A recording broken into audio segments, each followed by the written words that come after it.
Iya, iya. Aku kan yang sedang sakit. Cerewet kali kau jadi suster. Nama aku Monang. Kau cukup panggil aku dengan Opung saja ya. Mengerti? Sudah aku bilang. Catat saja dengan Opung, titik. Jangan kau tambahkan lagi dengan Monang. Itu nama KTP. Ah, sudahlah. Kau periksalah. Kau tanya apa tadi? Penuntut saya tidak dengar. Kau ulang tanya lagi ya. Oh, itu. Jadi begini kronologisnya. Jadi tadi itu aku tidur lebih cepat dari biasanya. Kira-kira lewat tengah malam, aku terbangun. Aih, ini mataku suster. Berkenyut-kenyut laksana roda yang mau lepas dari relnya. Bukan hanya itu, kepalaku dipukul-pukul palu godam. Sakit dan berat. Itu belum seberapa. Leherku pun kaku seperti besi baja. Aku jadi heran ini penyakit apa. Datang tak pernah kuundang, kalau ku tendang tak pergi pula dia. Suster, asal kau tahu ya, umurku sudah 67 tahun. Sejak umur 50 tahun dan memutuskan pensiun cepat dari PNS. Setiap hari aku berkeliling naik sepeda. Jangan kau tanya berapa jauhnya. Pokoknya dari pagi buta sampai sore buta pula. Kau ukur-ukurlah jauhnya ya. Aku mana sempat. Nah ini tiba-tiba penyakit datang. Jadi aku belum bersiap. Dia sudah masuk ke kamar tidur dan membetot mataku. Sakit. Kenapa tidak kau tolong aku suster? Mataku ikut kenyut-kenyut. Terharu melihat perutku yang melilit. Mau kau apakan aku anak muda? Perutku seperti tusuk-tusuk jarum.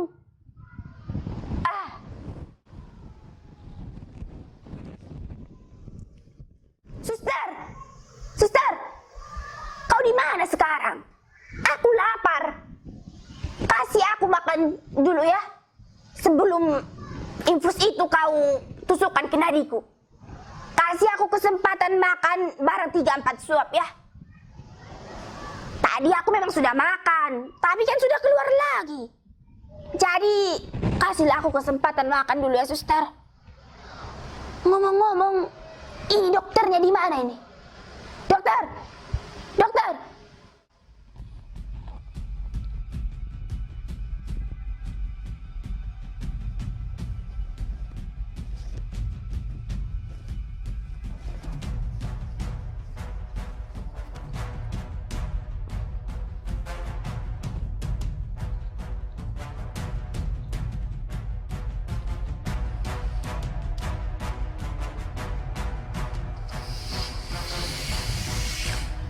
Memang hanya sekedar perawat di sini. Tapi aku berkuasa penuh untuk menentukan nasibmu. Camkan itu. Mana mungkin kau bisa bayar di UGD ini? Ditanya nama saja kau tidak menyahut. Kan semua orang punya nama. Karena pasti punya KTP kan?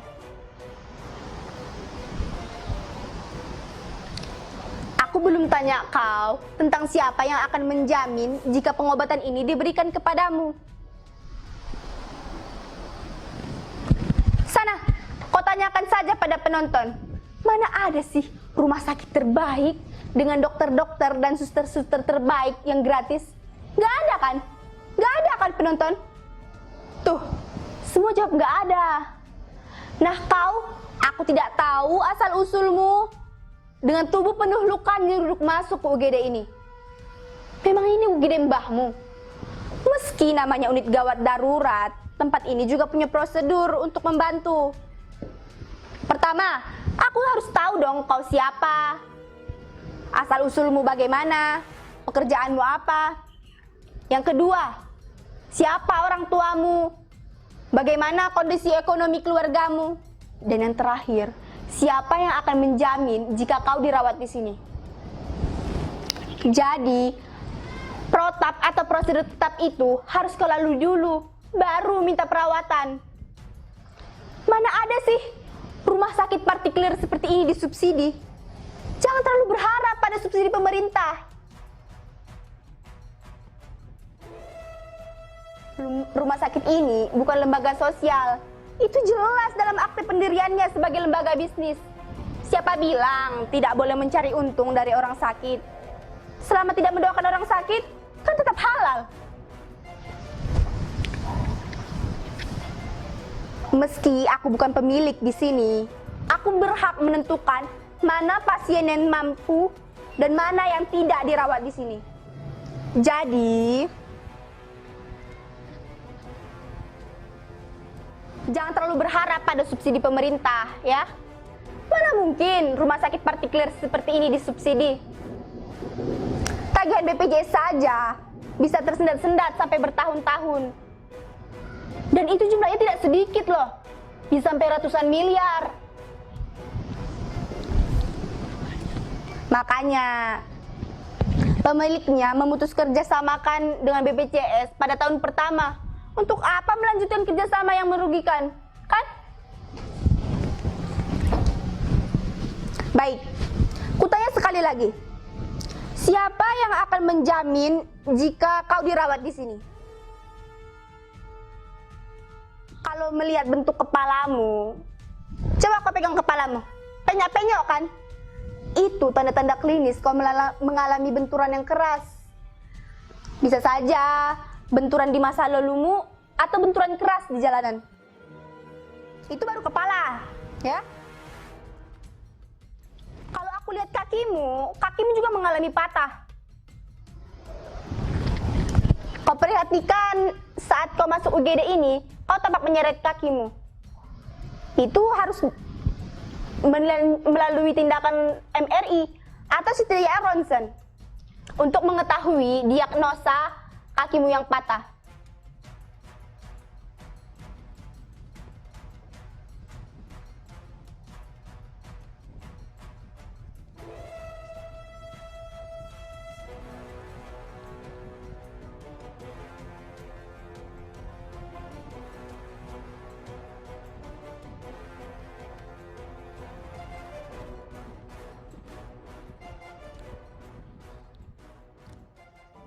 Suster! Dokter! Kenapa kepala saya bisa begini? Suster tadi bilang penyok-penyok. Apa iya sih? Saya cuma orang kere yang iseng cari makan di seberang rel kereta. Mungkin karena perut keloncongan sejak 2 hari. Telinga tidak mau diajak kerjasama.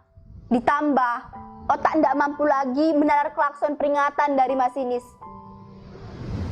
Saya juga tidak mengerti mengapa masinis tetap melanjutkan kereta saat saya sudah terkapar di bebatuan pinggir jalan. Sebagai orang kecil, saya tidak tahu. Saya juga tidak mampu bayar di UGD ini.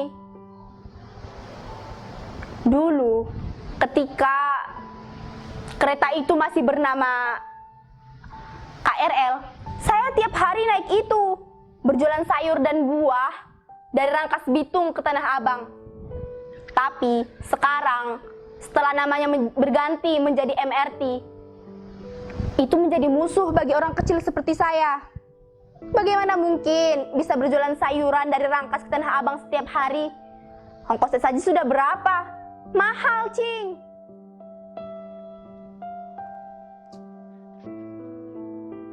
Saya tidak tahu kenapa saya tiba-tiba berada di sini, di rumah sakit Gedongan.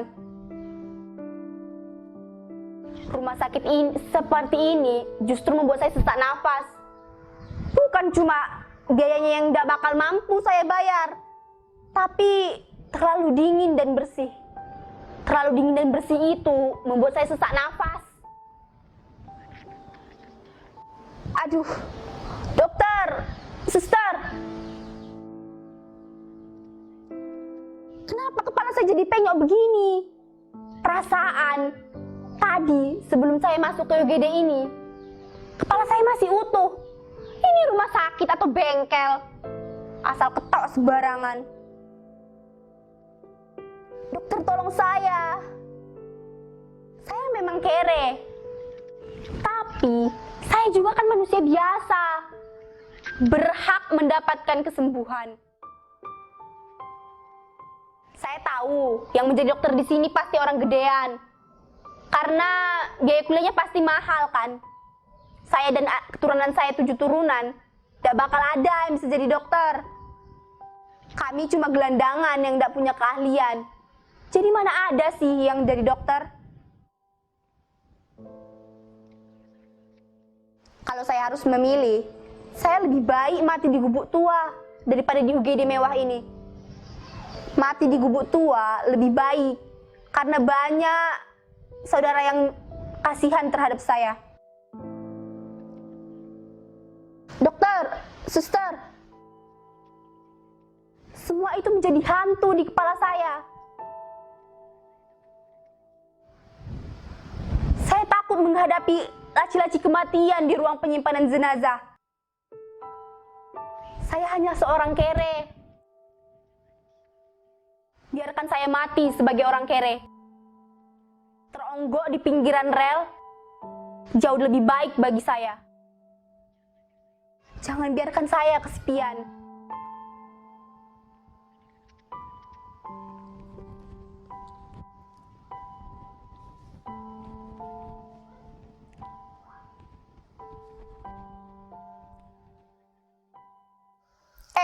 Buyung, kau dengar pasien yang teriak-teriak tadi manggil dokter?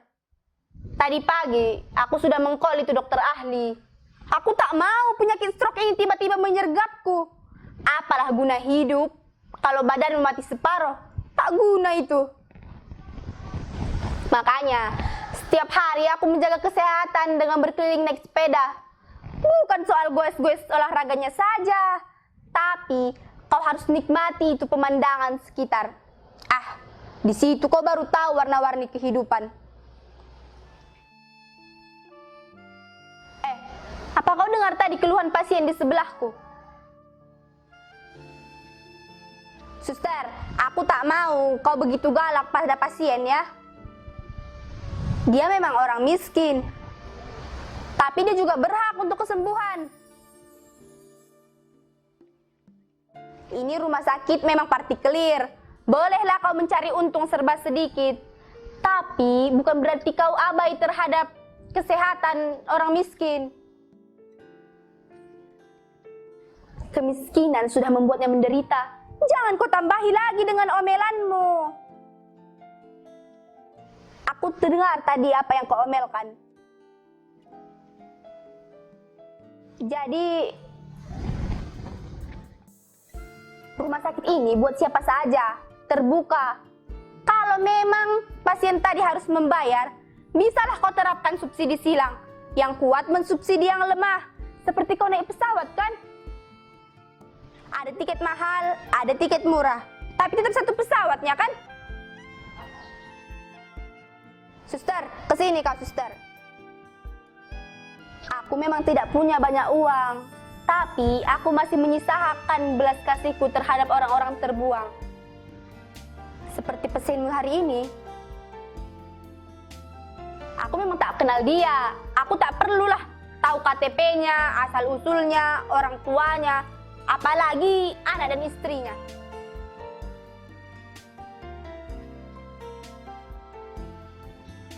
Suster, hari ini aku memang sakit ringan.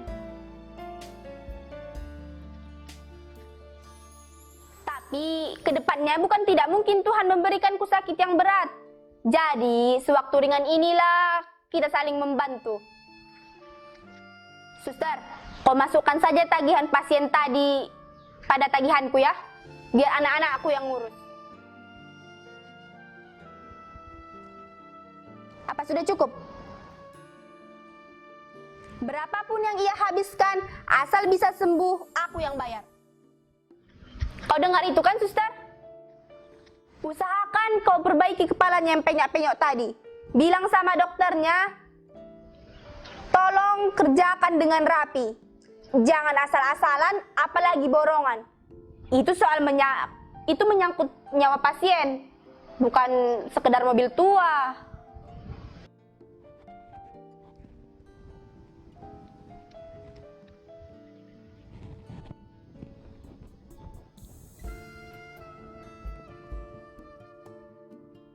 Permisi, apa benar Anda yang bernama Opung Monang?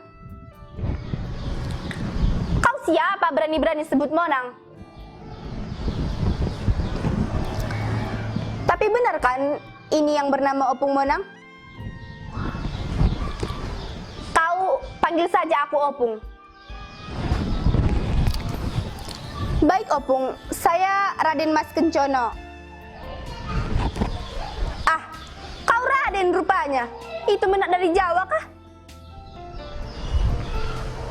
Bukan Opung, itu hanya nama pemberian dari orang tua. Oh, begitu. Jadi mau apa rupanya kau kemari? Saya direktur rumah sakit ini, Opung. Saya hanya ingin mengucapkan banyak terima kasih atas kebaikan Opung yang telah membayarkan biaya pengobatan pasien kemarin yang dirawat di samping Opung. Tapi masalahnya, apalagi? Sudah kubilang kan, tagihannya biar aku yang bayar. Ini bukan soal pahala loh Pak Direktur Raden. Ini menyangkut nyawa orang. Aku cuma ingin ia mendapatkan kesembuhan. Aku tahu dia itu kepala keluarga. Dia pasti punya anak dan istrinya. Jadi dia memang harus mencari nafkah sejauh-jauhnya kan, Pak Direktur? Jadi apalagi yang kupermasalahkan? Oh iya, satu lagi Pak Direktur. Tolong kasih nasihat pada sustermu itu. Jangan suka menyeremehkan orang ya, apalagi orang miskin. Nyawa ini pinjaman, milik Tuhan. Kapanpun ia menginginkan, ia bisa minta kembali kepada kita.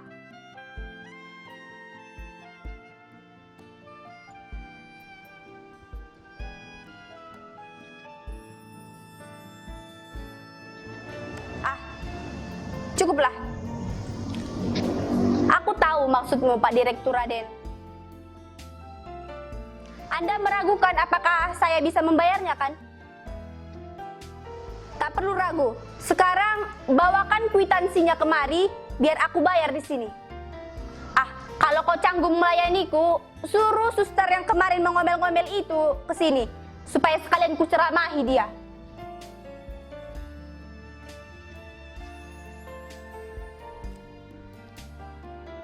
Begini Opung, saya hanya ingin mengabari, saya baru dapat berita dari terminal bahwa apa? Bagaimana kronologisnya? Bahwa dia sudah meninggal, Opung. Ah, Tuhan, kenapa nyawanya yang dicabut? Kenapa bukan aku yang lebih tua?